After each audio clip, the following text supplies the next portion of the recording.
Bonjour, je vais vous montrer comment je pratique pour monter des connecteurs F sur des câbles coaxiaux, donc pour des câbles d'antenne, que ce soit pour le terrestre, la FM ou le satellite. Donc je vais utiliser différents types de connecteurs, différents types de câbles aussi. Ici il y a un 17 VATC.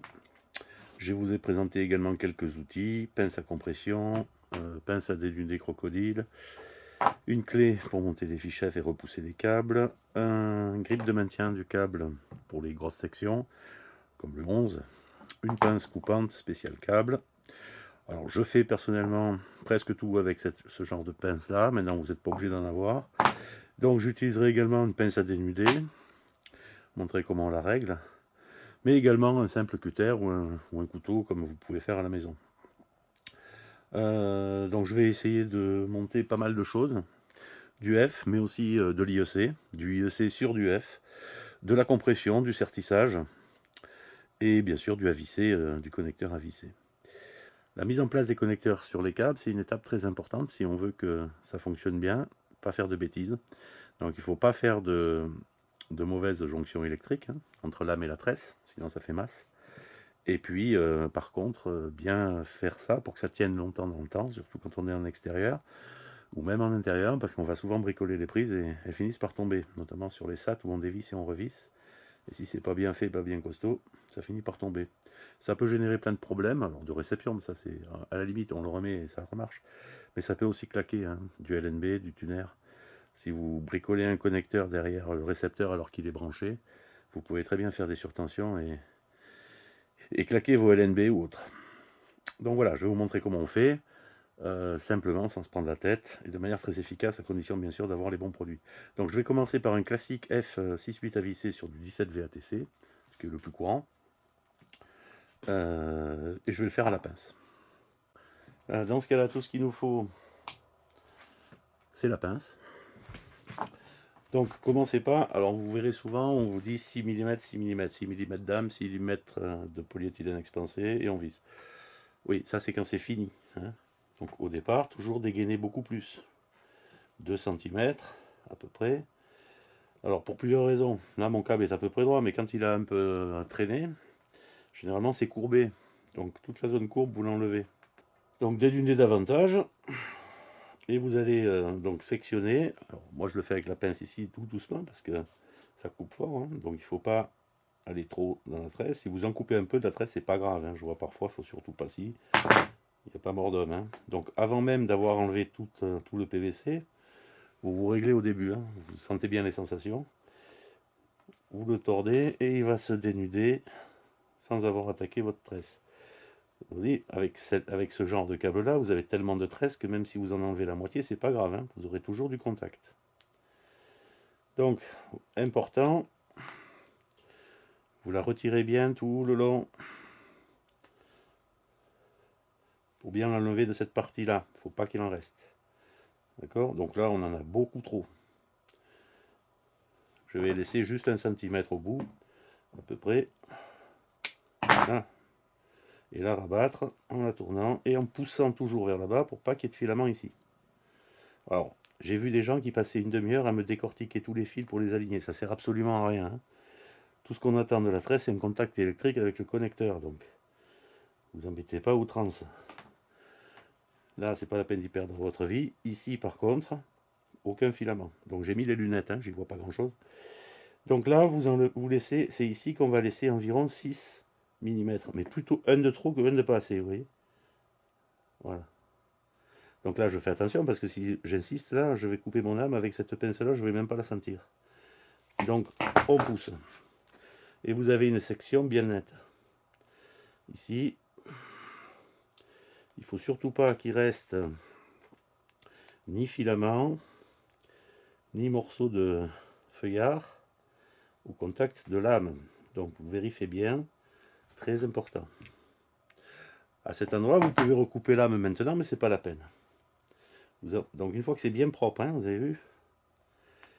Donc à ce moment-là, vous mettez votre connecteur. Alors c'est du connecteur F68 à visser de chez Elbach. C'est du costaud. C'est laiton nickelé. Très bon fabricant depuis des années que je travaille avec. ils ont un vrai pas de vis. Voilà. On visse. Et vous voyez, ça force, hein. C'est pas comme des connecteurs où il y a un pas de vis qui fait semblant. Là, vous vissez vraiment. Voilà. À l'intérieur, une fois que c'est en place, vous devez avoir le polyéthylène blanc qui arrive. Attendez, je vais enlever ça. On doit voir le polyéthylène blanc percé au-delà du joint bleu du fond. Alors, lorsque je vais mettre mon connecteur femelle dessus, que je vais le visser, il faut que les deux polyéthylènes blancs se touchent pour assurer la continuité du 75 ohms. Donc le petit polyéthylène blanc au fond doit être en dehors, au-delà de mon joint bleu. C'est pour ça que je préfère laisser 7 mm que 6. Là, mon connecteur est en place. Tout ce qui reste à faire, c'est à couper l'âme à la bonne longueur. Donc là, c'est très simple. On prend la pince, on la met contre, on coupe. Et j'ai mon âme qui dépasse d'environ 2 mm.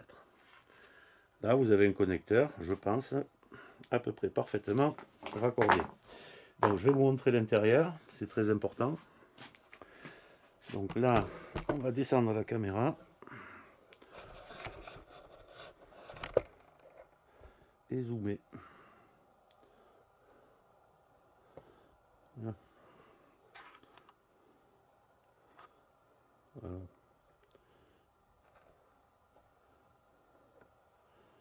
À l'intérieur, mon joint blanc arrive bien au niveau de mon joint bleu.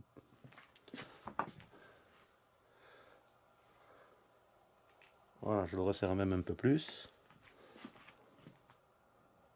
Vous voyez. Quand je vais mettre mon femelle en face, les deux polyéthylènes expansés blancs autour de l'âme vont bien être en contact. Alors vous avez vu, il reste des petits filaments là. C'est pas grave, hein.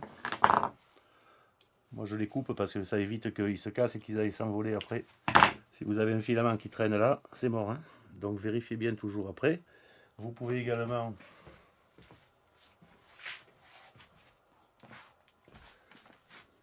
donc si vous voyez qu'il y a peut-être quelque chose, vous prenez un petit tournevis, vous enlevez éventuellement ce qu'il y a autour, vérifiez bien.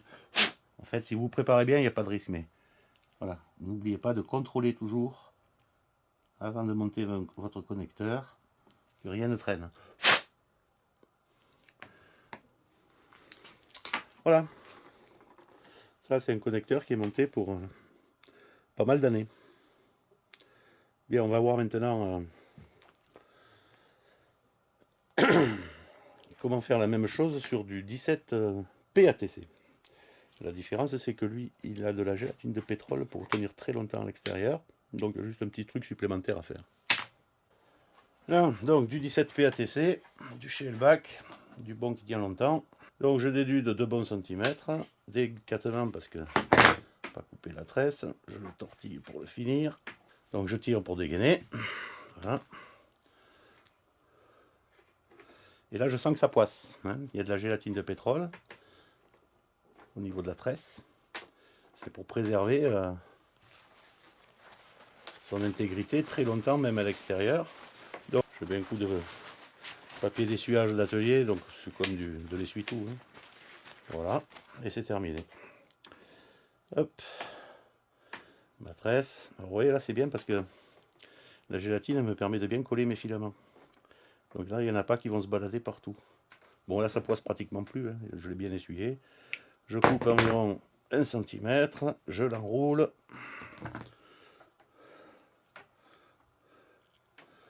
Je laisse environ 7 mm. Je vérifie. Là, c'est sûr que j'ai rien. Et je mets mon connecteur. Je visse bien à fond.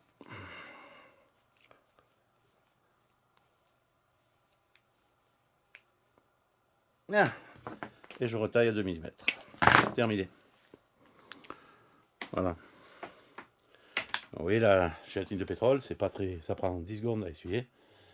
Après, ben, quand on en a fait une cinquantaine, On va se laver les mains. Mais ça vous préserve considérablement plus la qualité de votre tresse à l'intérieur et de votre feuillard et de tout ça. Donc ça augmente considérablement la durée de vie. Alors on s'embête un petit peu, mais à l'extérieur, n'économisez pas 5 minutes, c'est vraiment important. Voilà. Donc maintenant on va passer à la compression. Pour ça je vais utiliser la pince à dénuder. On peut le faire aussi à la pince ou au cutter, mais enfin, je vais vous montrer que quand on a une pince à dénuder, c'est très rapide de faire de la compression. Donc je vais maintenant monter un connecteur à compression sur un 17 VATC et je vais préparer le câble à la pince à dénuder crocodile. Donc pince à dénuder au préalable, donc il faut qu'elle soit réglée. Vous avez deux lames, deux molettes. Les molettes sont freinées, donc au début prenez une petite pince pour la régler si elle ne l'est pas à votre câble. On commence par desserrer, dévisser la molette qui va sectionner le polyéthylène expansé pour libérer l'âme, celui qui est le plus loin. On va le repousser. On va commencer par régler la lame qui va couper la gaine. Donc quand on visse, on coupe davantage. Quand on dévisse, on coupe moins. Donc on règle d'abord la gaine. Quand la gaine est bien réglée, on positionne le réglage de dédunage de lame. Ça prend 5 minutes, mais une fois que c'est fait avec ça, ça ne bouge plus. Si vous voulez vous en régler une bien proprement pour du 6-8, vous mettez un petit coup de loctite, mais pas trop fort, hein, qu'on puisse le faire tourner à la pince. C'est l'idéal. Donc, a priori elle est réglée. Donc là, je délude un peu plus. Je lâche ma pince. Donc toujours les molettes en bas. Hein. Il y a un sens, bien sûr. Je fais ma dizaine de tours, tranquille. J'entends bien que la tresse a été sectionnée. Je rappuie un peu et je tire. Mon câble est né du nez. Vous voyez qu'il reste pratiquement plus de tresse. Normalement, il ne reste plus du tout. Hein. Quand on fait de la compression, on n'a pas besoin de laisser de la tresse. Parce que le contact, il va se faire entre la gaine et la tresse. J'ai un petit cylindre d'acier qui va pénétrer entre les deux. Il va repousser la tresse et faire un contact parfait. Donc sur ces connecteurs à compression, il est débouchant, c'est-à-dire que c'est l'âme du câble qui va faire le contact avec le connecteur en face. Donc je n'ai pas besoin de le retailler maintenant. Mon connecteur à compression, je le place, donc je vérifie bien sûr que j'ai pas de filament, mais comme je l'ai fait avec cette pince à dénuder, je suis tranquille, il n'y en a pas. Ce qui ne m'empêchera pas de vérifier, bien sûr, une fois qu'il sera en place. Donc je le positionne et je le pousse. Alors, sur du 17 VA, c'est assez facile. Voilà. Je le pousse jusqu'à ce que le polyéthylène blanc arrive au niveau du joint bleu.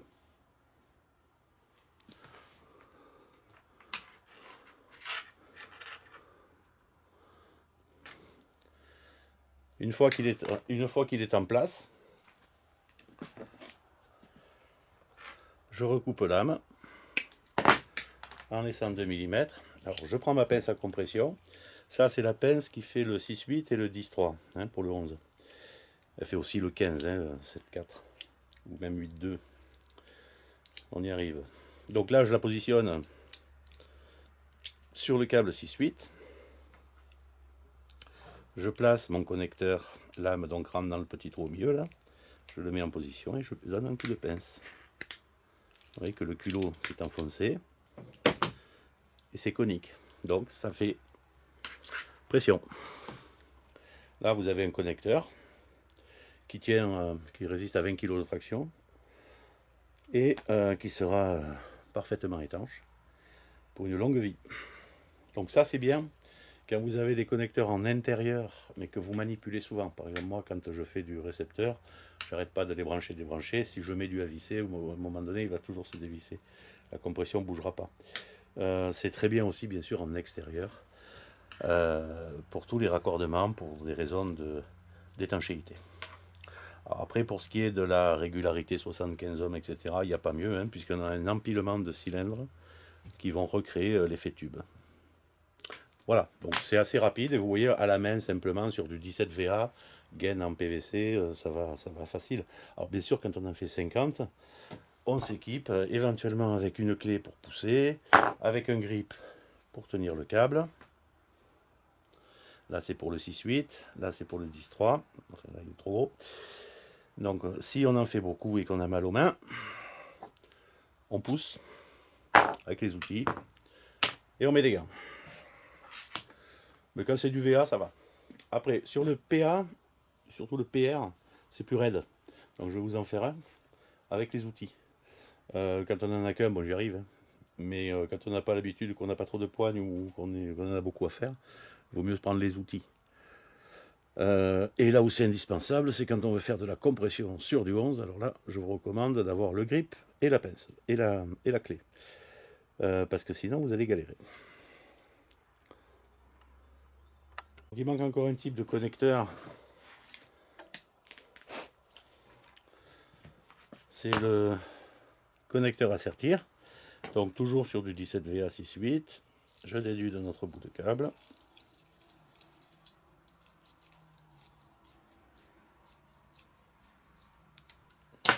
Voilà.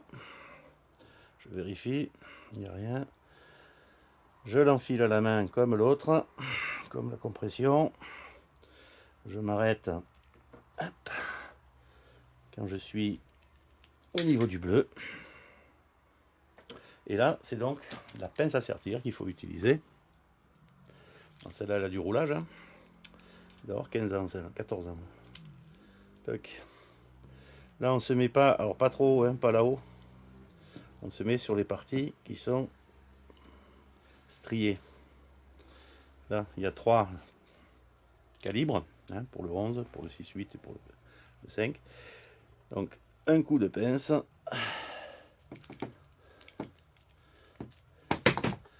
Et il est serti. Alors c'est très efficace, ça tient très bien, hein, ça tient très bien. Au moins aussi bien que la compression. La différence c'est l'étanchéité.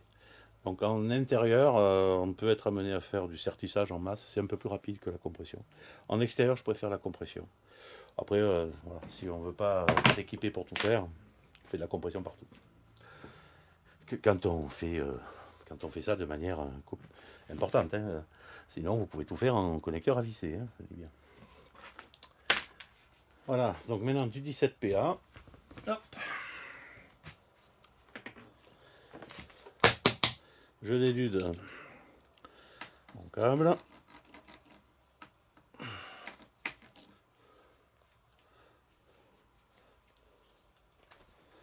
Voilà, et là il reste un petit peu de tresse, c'est normal parce que j'ai pas tout à fait les mêmes sections. Donc j'enlève. Alors vous pouvez enlever aussi le feuillard ou pas, c'est comme vous voulez, aucun intérêt. Vous pouvez le repasser un peu. Voilà. Ne vous embêtez pas, hein, s'il reste un filament, un bout de feu, on s'en fiche complètement. Ce qui compte, c'est qu'il y ait le contact entre la tresse et le connecteur et que les longueurs soient bien respectées. Donc ici, j'ai un connecteur à compression.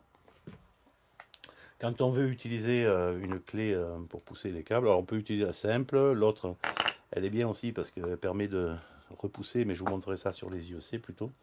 Donc là, quand je veux faire avec la clé, je mets mon connecteur sur ma clé. J'enfile ça, je prends mon grip. Alors surtout pas là, hein, parce que sinon vous allez pousser. Donc juste environ 1 cm maximum là, pour pas plier le câble, hein, sous l'effort. Et vous enfoncez.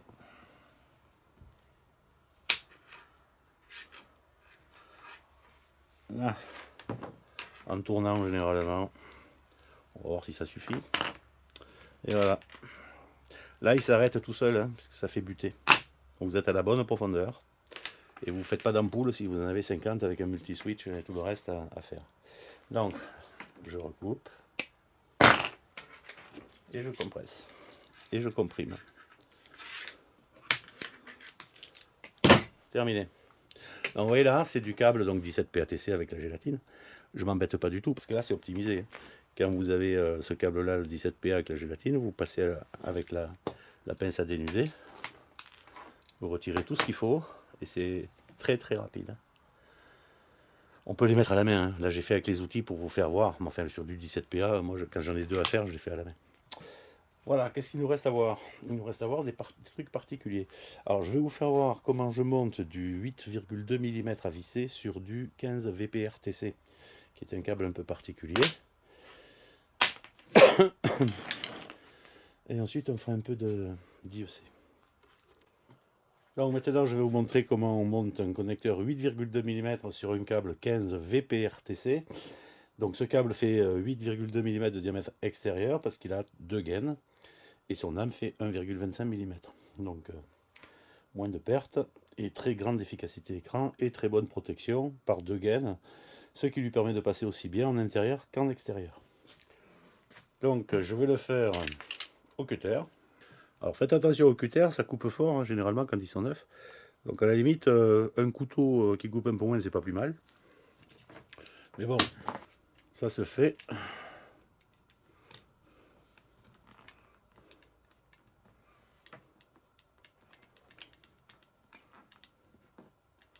Là. On le tord pour voir si la gaine cède. Là, c'est pas encore le cas. Je vais en rajouter un petit peu.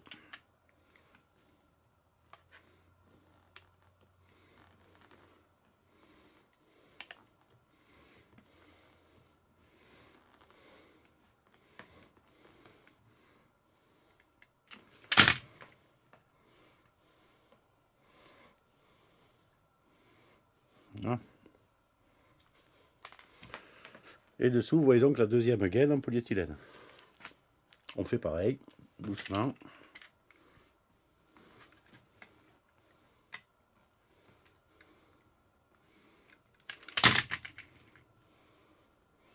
Oui, ça paraît déjà. Donc pas plus plié que ça, hein. Faut pas casser le câble. Donc il faut pas casser la tresse.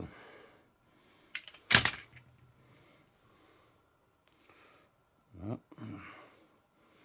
Je retire la deuxième gaine donc en polyéthylène. Je défais ma tresse. Donc là aussi, j'en ai un peu trop. Je prends ça à environ 10 mm. Là aussi, il y a de la gélatine de pétrole. Hein. La gélatine de pétrole, c'est plutôt dans les câbles haut de gamme. Hein.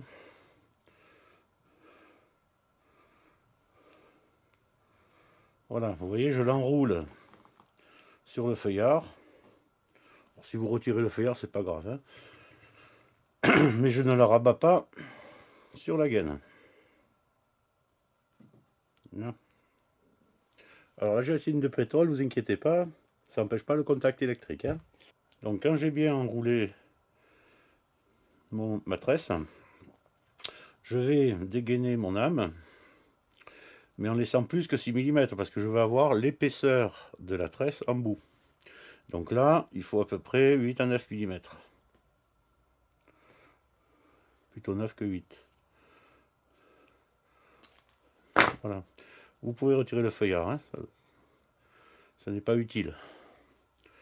C'est le connecteur qui va servir au feuillard. Tac. On vérifie, pas de filament. Et là, il faut bien que le connecteur, la gaine, rentre toute dans le connecteur. Hein, si vous mettez en travers, vous risquez d'avoir un morceau de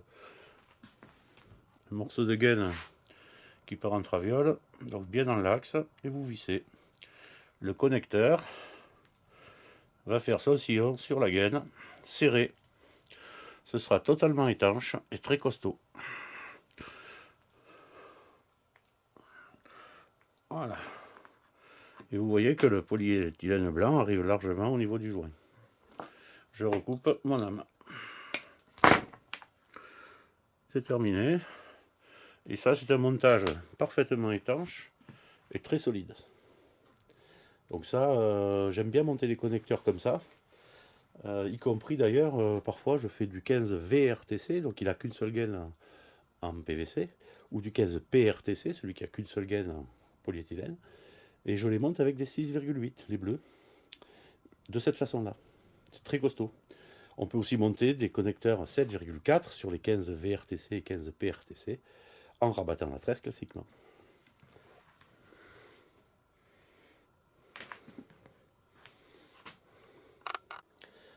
Voilà, donc on peut aussi sur du 15 VP ou du 15 PR ou du 15 VR faire de la compression. On a les connecteurs pour ça. Par contre, vous ne pourrez pas monter les connecteurs IEC, les connecteurs télécoaxiaux.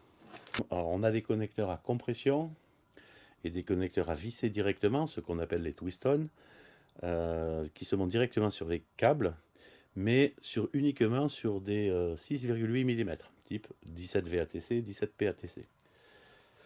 En règle générale, c'est toujours sur du 17 VATC ou du 17 VRTC, puisque les connecteurs IEC, généralement, c'est à l'intérieur. On n'en voit pas normalement à l'extérieur.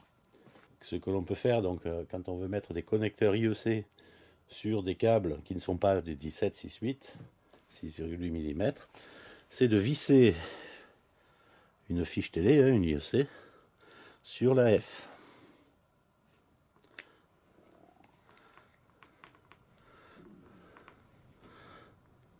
Voilà.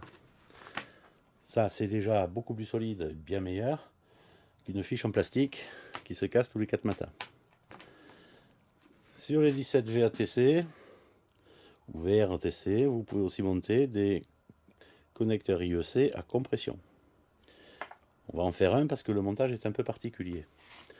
Donc je vais recouper ce morceau de 17 VATC.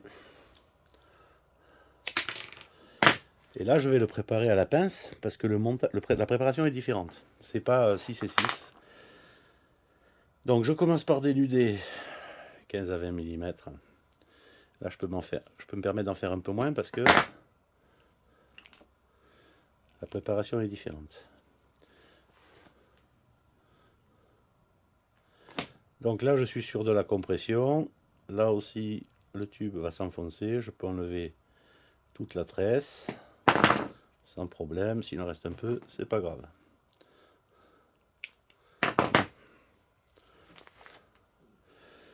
Et la différence, donc, quand on fait de l'IEC à compression comme ça, c'est qu'il faut laisser à peine 2 mm ici, entre la gaine et le bout. Donc je dénude presque jusqu'au bout.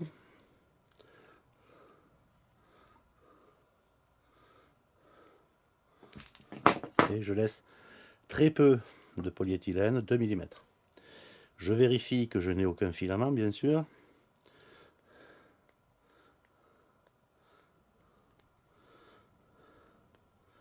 Et je vais mettre mes lunettes pour ça. Voilà, j'ai bien vérifié, j'ai pas de filament.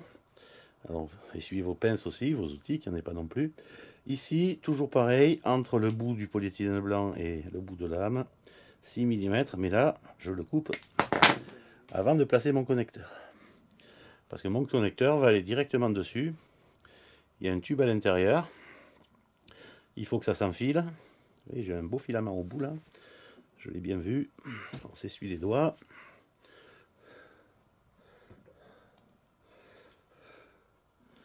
Donc avant de mettre le connecteur, là le connecteur n'est pas, la lame n'est pas débouchante, hein. Elle va aller s'encastrer au fond. Donc je le coupe à 6 mm avant de placer mon connecteur. Bien vérifié, pas de filament. Alors, au début, si vous n'avez pas l'habitude, faites-vous un repère. À l'intérieur, il y a le gros tube, un petit tube plus fin, et au fond là-bas le polyéthylène. Vous mettez un petit tournevis contre le polyéthylène et vous faites une pige. Le polyéthylène va aller toucher le polyéthylène ici. Donc mon connecteur doit arriver à ce niveau-là. Donc si je suis bien placé, le bout de mon connecteur doit arriver environ ici.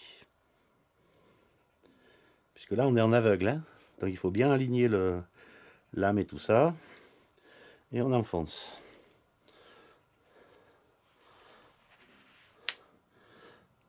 Voilà.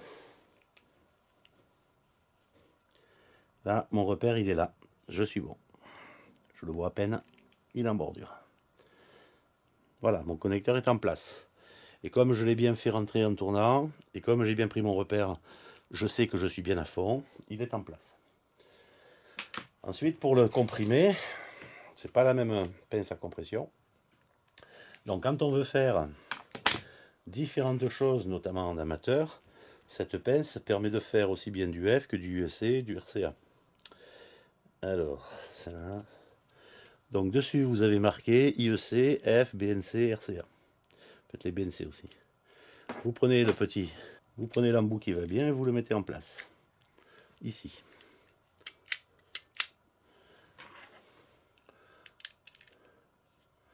Vous mettez votre connecteur.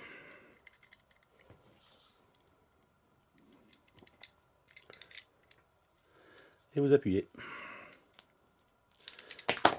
Le culot s'est enfoncé. Il est en place.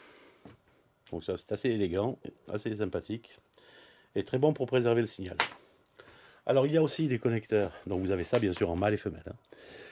Il y a aussi des connecteurs IEC à compression coudée. C'est très très bon quand on veut mettre ça derrière des télés qui sont plaquées au mur ou des prises qui partent pas dans le bon sens. Quand on a des contraintes angulaires globalement. Par contre, il faut une pince spéciale.